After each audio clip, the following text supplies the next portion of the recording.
အမေအဖေရဲ့အပေါ်မှာစိတ်ကလေးတောင်မကွက်စေခြင်းဘူးဦးဇင်းတို့ကဟုတ်လားအမေအဖေလည်းပုထုဇဉ်ပဲမဟုတ်တာတွေရှိမှာပဲမကောင်းတာတွေရှိမှာပဲကိုယ့်အပေါ်ဆိုးတာတွေရှိမှာပဲသို့တော့အဲ့ဒါတွေကမပြောပါတော့ပါဘူး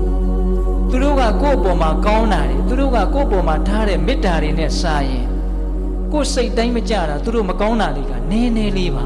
ဟုတ်ရဲ့လားကိုယ်စိတ်တိုင်းမကြတာလေးနည်းနည်းအတွက်နဲ့အင်မတန်ကျေးဇူးကြီးတဲ့အင်မတန်မေတ္တာကြီးတဲ့မိခင်ဖခင်တို့ရဲ့အပေါ်မှာစိတ်ကလေးနဲ့ပြစ်မှားမယ်ဆိုလို့ရှိရင်အဲ့ဒါအင်မတန်ကြီးတဲ့အပြစ်ဖြစ်မယ်ဟုတ်လားသူတို့ရဲ့မကောင်းတာလေးနည်းနည်းကိုသူတို့ရဲ့မကောင်းတာလေးနည်းနည်းနဲ့သူတို့ရဲ့ကောင်းတာတွေအကုန်လုံးကိုဖုံးပြစ်ခြင်းလို့ရမလားမရပါဘူးဗျမရပါဘူးဟုတ်လားဒါကြောင့်တည်ငါကိုယ်စိတ်တိုင်းမကြမှုကလေးကိုယ်အလိုဆန္ဒလေးနည်းနည်းလေးမပြည့်တာလေအမေဖေရဲ့အပေါ်မှာစိတ်မကွက်လိုက်ပါနဲ့ကိုယ့်အပေါ်မှာကောင်းခဲ့တာတွေအနန္တရှိခဲ့တဲ့မေတ္တာတွေအနန္တအကြီးကြီးမရှိဘူးလားရှိတယ်ဘယ်သူနဲ့မှမတူတဲ့မေတ္တာနဲ့ချစ်ခဲ့တာဟုတ်ရဲ့လားအဲ့ဒါတွေကိုပြန်စဉ်းစားပြီးတော့အကယ်၍များအမေရဲ့အဖေရဲ့အပေါ်မှာစိတ်တိုင်းမကြတာရှိခဲ့ရင်ဩသူတို့လည်းပုထုဇဉ်ပဲလောဘဒေါသတွေပယ်သေးတာမှမဟုတ်ပဲမှားတာတွေရှိမှာပေါ့အဲ့ဒါတွေကိုနားလည်ခွင့်လွတ်ပြီးတော့ကောင်းခဲ့တာတွေကြီးခဲ့တဲ့မေတ္တာတွေ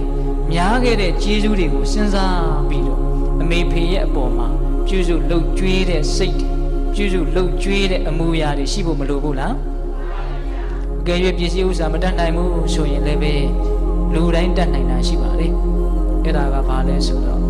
ချိုတာတဲ့ဝစီကံအေးချမ်းတဲ့မနောကံမေတ္တာလောက်တော့လူတိုင်းပေးနိုင်ပါလေဗျတချို့အဲ့ဒါတောင်ပြန်မပေးဘူးနော်အမေဖေကိုအဲ့ဒါလေးတောင်ပြန်မပေးဘူးနော်ကြွေးရမယ်မွေးရမယ်ဆိုတာဝေးရောဟုတ်လားချိုတာတဲ့စကားလေးလောက်တောင်ပြန်မပေးနိုင်ဘူးအမေအဖေကိုချိုတာတဲ့မေတ္တာလေးလောက်တောင်ပြန်ပြီးတော့မပေးနိုင်ဘူးဟုတ်ရဲ့လားဦးဇင်းတို့